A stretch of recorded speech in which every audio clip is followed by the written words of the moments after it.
Bugün önemli bir gün aslında. Uzun süredir tartışılan mecliste komisyon için ilk toplantı yapılıyor. Öncelikle bu aşamayı nasıl değerlendirirsiniz?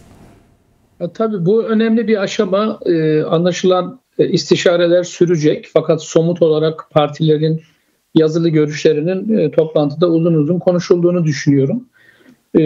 Bu toplantıya katılan arkadaşımız Sayın Koç Yiğit bu konuda henüz bilgilendirme yapmadı ama inanıyorum ki partimizin görüşleri doğrultusunda bu çalışmalar sürüyor. Fakat bildiğimiz bir şey var. Bu komisyon kurulacak. Bunu biliyoruz. Nasıl kurulacak, işleyişi ne olacak? Bu konudaki görüş alışverişi ve istişareler sürüyor. Bunu söyleyebiliriz. Meclis Başkanı'nın kendisinin sosyal medya hesabından yaptığı bir açıklama var. Bu açıklamada özellikle İYİ Parti'nin anlaşılan komisyona üye vermeyeceği bir kez daha ifade edilmiş. Onun dışında çalışmaların sürdüğü belirtilmiş. Yani dolayısıyla komisyonun kurulma aşamasına doğru gittiğini söyleyebiliriz. Tam da bu noktada oldukça geniş bir yelpazeyi de gösteriyor bu partilerin bir araya gelişi. Belki barışın toplumsallaşması arasında bir demokratik toplum inşası arasında da önemli bir eşik değil mi? Tam da bu pencereden bakacak olursak. Evet, yani bu dönemin diğer dönemlerden farkı özellikle ana muhalefet partisinin, Cumhuriyet Halk Partisi'nin ısrarla ve inatla evet biz süreci destekliyoruz ve bu çalışmalarda yer alacağız. Dolayısıyla görüşlerimiz dikkate alınsın önerisinin önemli olduğunu düşünüyorum. Yine Yeni Yol grubu da pekala bu çalışmalarda yer alacağını açıkladı. Zaten Cumhur İttifakı bileşenleri bu çalışmalarda yer alıyor ve DEM Parti olarak biz doğrudan doğruya bu çalışmalarda yer alıyoruz. Bunun çok önemli bir aşama olduğunu belirtmek gerekiyor. Çünkü temel siyasi akımlar, siyasi düşünceler, siyasal partilerin hepsinin bu çalışma içerisinde yer alacak olması oldukça önemli. Dolayısıyla ilk defa yüksek katılımlı ve halk tabanı oldukça geniş olan siyasal partilerin bu çalışmalarda yer alacak olması barışın toplumsallaşmasına çok ciddi katkı sunacaktır. Meclis komisyonu kurulduktan sonra işleyişini ve çalışma konularını belirledikten sonra inanıyorum ki bu yaz dönemi boyunca gerek silahsızlanma sürecinin izlenmesi gerekse de çeşitli toplantılarla barışın toplumsallaşmasına katkı sunacağı kanaatindeyim. Hele hele farklı görüşteki siyasi partilerin Kürt sorununun barışçıl ve demokratik yolla çözümü konusunda bir arada bulunacak olmaları ve önlerine gelecek konuları birlikte tartışacak olmaları yeni bir aşama, önemli bir aşama. Bunu belirtmek gerekiyor. Tam da bu noktada belki de bu aşamaya getiren adımları, gelişmeleri de hatırlamakta fayda var. Peki yakında bir süreç 11 Temmuz'da Gerilla'nın töreni olduğu öncesinde bir Rapun İmralı'dan gelen bir videolu mesajda gördük. Bir tarafın oldukça önemli adımlar, aslında tarihi nitelikli adımlar attığını görebiliyoruz. Siz bu komisyonun silahsızlanma sürecini de takip edeceğini belirttiniz. Belki önümüzde böyle bir süreç de olacak yaz ayı boyunca. Tam da bu noktada nasıl bir çalışma yürütmesi gerekir bu komisyonun? Evet, biz biliyorsunuz Sayın Öcalan'ın 9 Temmuz'da videonun mesajını hep birlikte izledik. Oldukça önemli tespitler, değerlendirmeler ve talepler söz konusuydu, çağrılar söz konusuydu. Bu çağrının en önemli aşaması 11 Temmuz'da gerçekleşti. 11 Temmuz'da Barış ve Demokratik Toplum grubu 30 kişiyle birlikte silahlarını bırakıp imha etti, yaktı. Bu aslında simgesel ama anlamı oldukça büyük bir hareketti. Çünkü bir daha silahları almayacağız.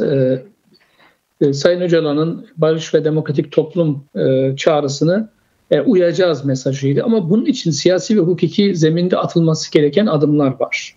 İşte tam da burada özellikle Kürt tarafının, Kürt siyasal hareketinin bizlerin sık sık vurguladığı bu demokratik entegrasyon, yani silahsızlanma ve onunla birlikte entegrasyon konuları çok ciddi kanunların, yasaların yapılmasını gerektiriyor. Çünkü sonuçta silahı bırakacak olan kişiler siyasal, toplumsal, kamusal yaşama nasıl katılacaklar? Güvenceleri ne olacak? Bundan sonra yaşamlarını nasıl sürdürecekler? Bütün bunların konuşulup tartışılması gerekir. Bu eminim komisyonun önüne gelecek en öncelikli konuların başında bu olacaktır. Çünkü bu şu anda adım atılması gereken bir noktada. Biz 11 Temmuz'da Süleymaniye'deydik. Eğer bu demokratik entegrasyon yasaları çıkmış olsaydı ben inanıyorum ki silah bırakan grupla birlikte Türkiye'ye gelecektik. Ama gelemedik. Onlar tekrar geldikleri yere geri gitmek durumunda kaldılar. Çünkü bir hukuki güvence yok, bir hukuki zemin yok. Bunun oluşması gerekiyor. Bununla da yetinilmemesi gerekiyor. Bununla bağlantılı olarak özellikle infaz rejiminden tutalım da siyasal mahpusların durumu, hapishanedeki insanların durumuna kadar birçok konu var. Ama asıl üzerinde durmamız gereken şey gerçekten Sayın Öcalan'ın ifade ettiği yeni bir aslında döneme giriyoruz. İnkar ve tekçi dönem bitiyor.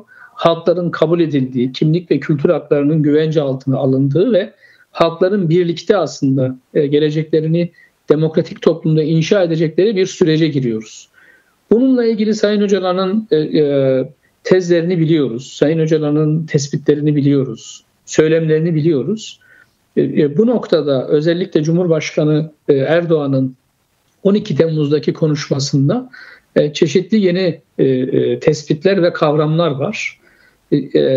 Dolayısıyla o da tabii ki kendi bulunduğu siyasi noktadan kendi siyasi jargonuna göre konuşuyor ama burada da çeşitli adımlar atılacağı anlaşılıyor. Yani yeni bir toplum sözleşmesine, yeni bir siyasal sürece, yeni bir döneme giriyoruz ve bu döneme sorumluluğuyla ve bilinciyle demokratik toplumu ancak öyle inşa edebiliriz. Yani biraz daha tarihsel, biraz daha meselelere geniş bakmak gerekiyor. Halkların birlikte demokratik bir ortamda, demokratik bir zeminde geleceğini inşa edeceği bir döneme girmek istiyoruz. Hepimizin çabası bunun için.